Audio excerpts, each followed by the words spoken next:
বন্ধুরা, তোমরা যারা এসব একঘেয়েমি গল্প শুনতে শুনতে ক্লান্ত হয়েছ তাদের জন্য নিয়ে এসেছি একদম খোলামেলা অডিও গল্প। এসব অডিও গল্পের ওয়েবসাইটের লিংক কমেন্ট দেওয়া আছে, আর কিভাবে সাইটস থেকে গল্প শুনবে সেটা টিউটোরিয়াল দেওয়া হলো। সাইটে ঢোকার পরে এরকম বিজ্ঞাপন আসলে এখান থেকে কেটে দেবেন। যে গল্প শুনতে চান সেটাই ক্লিক করার পর যদি অন্য জায়গায় নিয়ে যায় তাহলে ব্যাক বাটন চাপ দিতে হবে, তারপর আবার গল্পের উপর ক্লিক করতে হবে, তারপর এই জায়গা থেকে প্লে বাটনে ক্লিক করতে হবে। প্লে বাটনে ক্লিক করার পর যদি আবার বিজ্ঞাপন আসে তাহলে বিজ্ঞাপন এখান থেকে কেটে দিতে হবে। আমি ব্যাগ থেকে গামছা আর একটা শাড়ি বের করে বাথরুমে ঢুকলাম। জলের ধারা গায়ে লাগতেই মনে হচ্ছিল সব ক্লান্তি ধুয়ে যাচ্ছে। স্নান শেষে গা মুছতে মুছতে আয়নার সামনে নিজেকে একটু গুছিয়ে নিই। তারপর ভেজা চুলে শাড়িটা গুছাতে গুছাতে বেরিয়ে এলাম। জামাকাপড় ভেজা ছিল বলে গা জর্জ লাগছিল কিছুটা। আমার নাম লতা মণ্ডল, বয়স 30 পেরিয়েছে। আয়নায় তাকালে ভাবি চুলে কয়েকটা সাদা ধরেছে ঠিকই, কিন্তু নিজেকে আজও ফুরিয়ে যাওয়া মনে হয় না। গায়ের রং ফর্সা, উচ্চতা মাঝারি, কিন্তু হাঁটার সময় মানুষ এখনও তাকিয়ে থাকে। চলার মধ্যে একটা ছন্দ আছে, আর কথার ভঙ্গিতে মাঝে মাঝে করা সুর আসে। তবে কাউকে ভালো লেগে গেলে সেই গলার সুরও অনেকটা বদলে যায়। আমি শহরের মেয়ে না। 7 বছর আগে স্বামী রেখে ছেলেকে গ্রামে রেখে এসেছি। ছেলের নাম রতন, এখন ক্লাস 3-তে পড়ে। আমার বাবা মায়ের কাছেই থাকে হারান মণ্ডল। আমার স্বামী মাঠে কাজ করে সন্ধ্যায় ফিরলে তার শরীরে একটা আলাদা গন্ধ লেগে থাকে। সংসারে টানাটানি ছিল পেট চালাতে। শহরে চলে আসা ভাবছিলাম অন্তত ছেলেটার মুখে ভাত দিতে পারব। শহরের বাড়িগুলোতে কাজ করতে এসে বুঝেছি এখানে শুধু বাসন মাজার কাজ না, নিজেকেও সবসময় পরিচ্ছন্ন ও পরিপাটি রাখতে হয়। প্রথম যে বাড়িতে কাজ নিয়েছিলাম সেখানে মালিক ছিলেন বিজয় দত্ত। তার স্ত্রী অফিসে যেতেন আর উনি বাড়িতেই থাকতেন। একদিন দুপুরবেলা কাজ করতে করতে বললেন, তুই তো অনেক কষ্ট করিস লতা, তোর স্বামী কিছু দেয় না। আমি কিছু বলিনি, চুপ করে তাকিয়েছিলাম। উনি হাতে 500 টাকা দিলেন, বললেন, এইটা রাখ, আজ শুধু একটু গল্প করিস আমার সঙ্গে। সেই দিন আমি বুঝেছিলাম এই শহরে অনেকেই মানুষ দেখে না দেখে তাদের প্রয়োজন। এরপর বহুজনের নাম শুনেছি, সুবীর, রঞ্জিত, অমল, শ্যামল। কেউ সাহায্য করতে চেয়েছে, কেউ বন্ধুত্ব করতে। আমি সব কিছু বুঝেও কখনো খুব করা হয়নি, কারণ এই শহরে একা মেয়েদের বাঁচতে হলে অনেক হিসেব করে চলতে হয়। এবার নতুন কাজ পেলাম এক একা ছেলের বাসায়, নাম অর্জুন নাথ, বয়স 24, ভার্সিটিতে পড়ে, বাবা মা কলকাতায়, সে এখানে একা থাকে। প্রথম দিন দরজা খুলে আমায় দেখে একটু থমকে গেল। মাথা থেকে পা পর্যন্ত চোখ বুলিয়ে নিয়ে বলল, আপা বলবো না তো, আপনাকে বেশ স্মার্ট লাগছে। আমি একটু হেসে মাথা নিচু করে বললাম, দাদা কাজের জন্য এসেছি। নাম লতা। ছেলেটার চোখে এক ধরনের কৌতূহল ছিল, তবে সেই কৌতূহলের ভেতরে আবার একটা ভদ্রতা মেশানো। এমন চাহনি আগেও দেখেছি, কিন্তু ওর চোখে একটা বেকি আলি কোমলতা ছিল। ঘরদোর ঘুরিয়ে দেখালো, কিচেন, ডাইনিং, বেডরুম সবই বেশ গোছানো, তবুও কোথাও যেন একা থাকার ছাপ লেগে আছে। সপ্তাহে 4 দিন এলেই হবে বলল সে। আপনি ভালো রান্না করেন তো? আমি মাথা নেড়ে বললাম, চেষ্টা করি দাদা। সে বলল, ভালো করলে বকশিশ থাকবে। আমি ঘর মোছা শুরু করলাম। কাজ করতে করতে বুঝতে পারছিলাম ছেলেটা কাছাকাছি ঘোরাফেরা করছে। হঠাৎ জিজ্ঞেস করল, আপনি গ্রামের মেয়ে? আমি বললাম, হ্যাঁ দাদা, নদিয়া জেলা, জামাই আলাদা থাকে, এখন ছেলেকে নিয়েই ভাবি। সে চুপ করে গেল, তারপর হঠাৎ বলল, আপনাকে দেখলে মনে হয় আপনি খুব শক্ত মেয়ে। আমি হেসে বললাম, না কিছু, শুধু চোখ নামালাম। ভিতরে কেমন যেন হালকা কাঁপুনি উঠল। এই শহর, এই ফ্ল্যাট আর এই একলা দুপুর, সব মিলিয়ে মনে হচ্ছিল কিছু একটা ধীরে ধীরে বদলে যাচ্ছে। আমি তো এমনিতে চুপ করে থাকি না, তবে কারো চোখে যদি নিজেকে নতুনভাবে দেখি একটু থেমে যায়। চা বানাতে যেতেই পেছন থেকে অর্জুন বলল, 1 কাপ আমাকেও করবেন? আমি বললাম, কাজের লোকের চা তো আর মালিকেরা খায় না।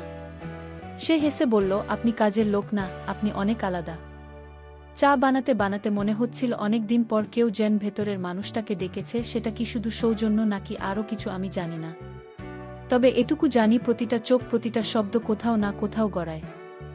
দ্বিতীয়বার যখন গেলাম সকালটা ঠান্ডা ছিল। আমি শাড়িটা একটু গুছিয়ে কোমরে আটসাট করে নিলাম। ফ্ল্যাটে ঢুকেই দেখি অর্জুন লুঙ্গি পেঁচিয়ে ব্যালকনিতে ছায়ারোদের ভেতরে। ওর চেহারাটা যেন থেমে থাকা এক ছবি। আজ দেরি করলেন? বাসে ভিড় ছিল দাদা। আমি চোখ নামিয়ে বললাম। তার চোখে খেলে গেল একরকম হাসি, শরীর ছোঁয় না, কিন্তু মন কাঁপিয়ে যায়। চা চাইল সে। বললাম, এ বাড়িতে তো আমার হাতেই সব হয়। সে বলল, আপনার মুড বুঝি খেতে চাই? শব্দটা শুনে বুকের ভেতর হালকা ঢেউ উঠল। কাপটা যখন ওর হাতে দিলাম আমার আঙুল ছুঁয়ে গেল। সেই 1 সেকেন্ড অনেক কিছু বলল।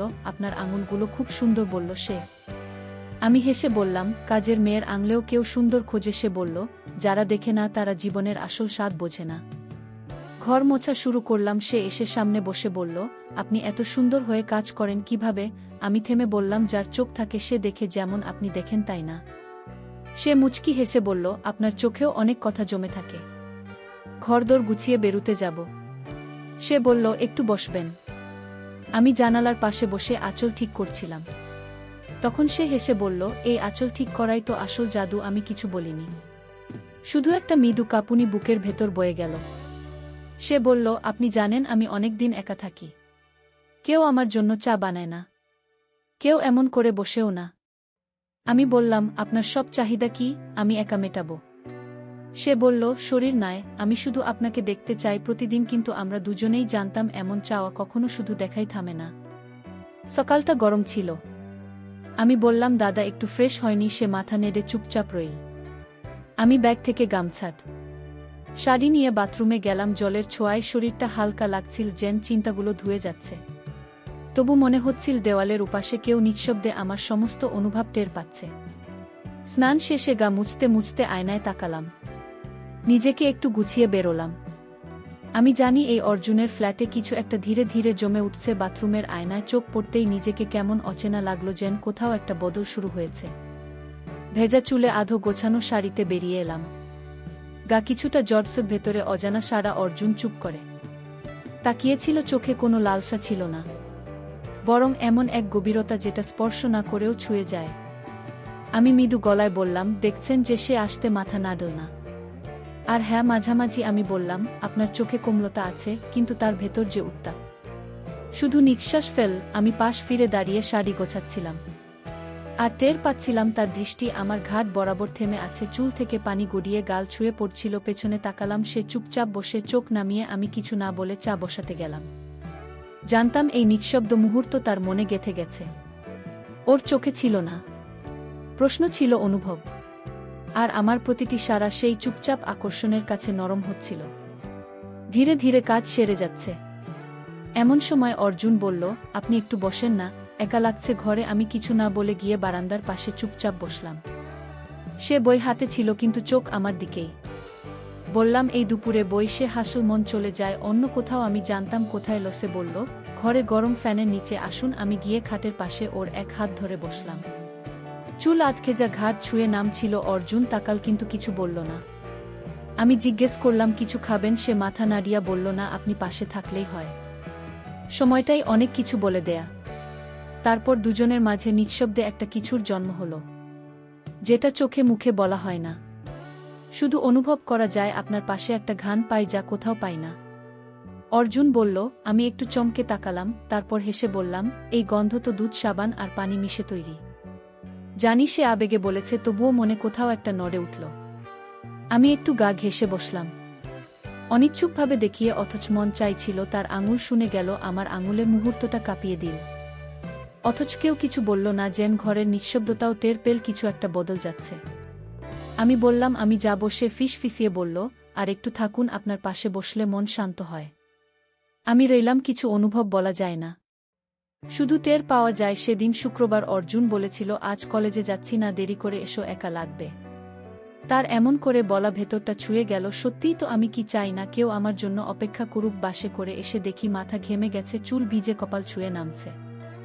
সে বলল, আপনার মাথা ভিজে গেছে, বসুন, আমি তোয়ালে দিই। আমি অবাক হলাম। আপনি দেবেন? সে হেসে বলল, শুধু আপনি কেন, আমিও যত্ন নিতে জানি। সে একটা নরম তোয়ালে এনে দিল। আমি চুল মুছছিলাম, আর টের পাচ্ছিলাম ওর নিঃশব্দ দৃষ্টি, যেন বাতাসও থেমে গেছে। আমি বললাম, চুল মুছতে ঘাড়ে ব্যথা লাগে। সে বলল, আমি সাহায্য করব। আমি তোয়ালে ওর হাতে দিয়ে বললাম, দেখি আপনার হাতে কেমন যত্ন। সে পেছনে দাঁড়িয়ে চুল মুছতে লাগলো, তার হাতের চাপ নরম, নিঃশব্দ। আমি চোখ বন্ধ করলাম। ঘ্রাণ কি সব জায়গা থেকে একই রকম আসে? সে বলল, এই ঘ্রাণে মায়া আছে। আমি বললাম, চুল শুকিয়ে গেছে, আর দরকার নেই। সে একটু পেছিয়ে দাঁড়াল, মুখে অপরাধবোধ।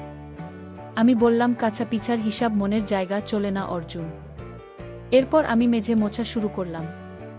কাজ শেষে খাটের পাশে বসে হাওয়াটা নিতে গিয়েছিলাম। সে এসে আমার পাশে বসল। দুজনেই চুপ, শুধু ফ্যানের শব্দ আর আমাদের নিঃশ্বাস চলছিল। হঠাৎ আঙুলে তার ছোঁয়া টের পেলাম, সরালাম না। আপনি গেলে ঘর ফাঁকা ফাঁকা লাগে, সে বলল। আমি বললাম, আর আমি থাকলে? সে বলল, তাহলে মনে হয় কিছুই হারায়নি। আমি হেসে বললাম, অভাব তো আমার জীবনেই বেশি। সে চুপ করে রইল। তারপর বলল, আপনার পাশে এলে মন্দা থেমে যায়, শান্ত হয়। আমি বললাম, সব ইচ্ছে তো পূরণ হয় না অর্জুন, কিছু ইচ্ছে অপূর্ণ থাকাই ভালো। একটু থেমে আবার বললাম, সব একবার অনেক সময় বহুবার হয়ে যায়, তখন আর ফেরার পথ থাকে না। আমি উঠে দাঁড়ালাম, আজ ফিরি, সন্ধে হয়ে যাবে। সে চুপচাপ দরজায় এসে দাঁড়াল, আমি বেরিয়ে এলাম। কিন্তু পেছনে ওর চোখের টান ঠিকই টের পাচ্ছিলাম। পরদিন বিকেলে অর্জুন বলল, অনেক গরম, চলেন কোথাও বেরিয়ে যায়, একটু ছায়ায়। আমি হেসে বললাম, এই রোদে জল, এতদিন কোথায় ছিলাম আমি? সে বলল, ওয়াটার পার্কে চলুন, থাকা জায়গা আর কেউ থাকবে না, শুধু আমরা। আমি কিছু না ভেবেই রাজি হয়ে গেলাম। পার্কটা নিরিবিলি, আমি রঙিন শাড়ি পরে হাঁটছি, ব্লাউজটা হাতে, পানি পছন্দ না হলেও পাশে অর্জুন থাকায় অদ্ভুত শান্তি লাগছিল। সে বলল, একটু ঢুকবো তো, পানিতে ঠান্ডা লাগবে। আমি মচকি হেসে বললাম, শরীর ভিজিয়ে ফেলতে পারি না তো? সে হাত বাড়িয়ে বলল, আমি তো আছি। আমার মনে হচ্ছিল এই ছোঁয়ার প্রস্তাবটাও আসলে আরও কিছু বলছে। আমি ধীরে বসে পড়লাম। পানির ধারে ওর হাতটা কাঁধ ছুঁতেই অদ্ভুত এক শীতলতা বুক জুড়ে ছড়িয়ে গেল। আমি হালকা চমকে উঠে বললাম, চলুন। নামিয়ে একটু আমরা পানিতে নামলাম। ও একটু সামনে, আমি পেছনে। আমার ভেজা চুল পড়েছে, কাঁধ ছুঁয়ে ওর চোখ আটকে গেল। আমি বুঝতে পারছিলাম ও শুধু দেখছে না, অনুভব করছে। আমি বললাম, তুমি কি ভাবছ? সে কাঁধ ঝাঁকিয়ে বলল, তোমার কথায় ভাবছি। এই জল, নীরবতা আর দুজনের মাঝখানে দূরত্ব, সব মিলিয়ে যেন একটা নিঃশব্দ বন্ধন তৈরি হচ্ছিল। সন্ধ্যার আগে অবধি সেই ছায়ার খেলা চলতেই থাকল, শান্ত, গভীর, নীরব। সকালে বাজার থেকে সবকিছু এনে আমার সামনে রাখল। তারপর হঠাৎ বলল, লতা, তুমি আজ কোথাও যাবে না? দরকার থাকলেও নয়। আমার মন খারাপ, তুমি থাকো। আমি থমকে গেলাম, এত সরাসরি করে তো কখনো বলেনি। আমি হেসে বললাম, আমার কোথাও যাওয়ার সময় কোথায়? কিন্তু সত্যি বলতে, ওকে ছাড়া এই ফ্ল্যাটটা আমার কাছেও আজকাল ফাঁকা ফাঁকা লাগে। চোখ নামিয়ে বাইকে উঠলাম। এক ধরনের শান্ত আবেশ ভর করল মনে। রেস্টুরেন্টে বসতেই অস্বস্তি লাগছিল। ঘাট শক্ত হয়ে এল, সবাই যেন তাকিয়ে আছে। অর্জুন নীরবে তাকিয়েছিল। আমি মুখ ফেরিয়ে চায়ে চুমুক দিলাম। হঠাৎ ও ফিসফিসিয়ে বলল, এতদিন কোথায় ছিলে? ভেতরটা কেঁপে উঠল। আজ তার চোখে আমি আর পরিচিত কাজের মেয়ে নই, বরং এমন কেউ যার জন্য অপেক্ষা করেছিল সে। রেস্টুরেন্ট থেকে বেরোনোর সময় একজন পাশ থেকে বলল, চেনা লাগে আপনাকে। অর্জুন দ্রুত বলল, আমার আত্মীয়, গ্রাম থেকে এসেছে। লোকটা চলে গেল, কিন্তু আমি বুঝলাম এই সম্পর্ক বাইরের চোখে কতটা ভঙ্গুর। ফ্ল্যাটে ফিরে আমি চুপচাপ ভিতরে চলে গেলাম। পরদিন সকালটা ছিল শান্ত। অর্জুন কলেজে যায়নি, রান্নার ঘানে ঘর ভরে উঠেছিল।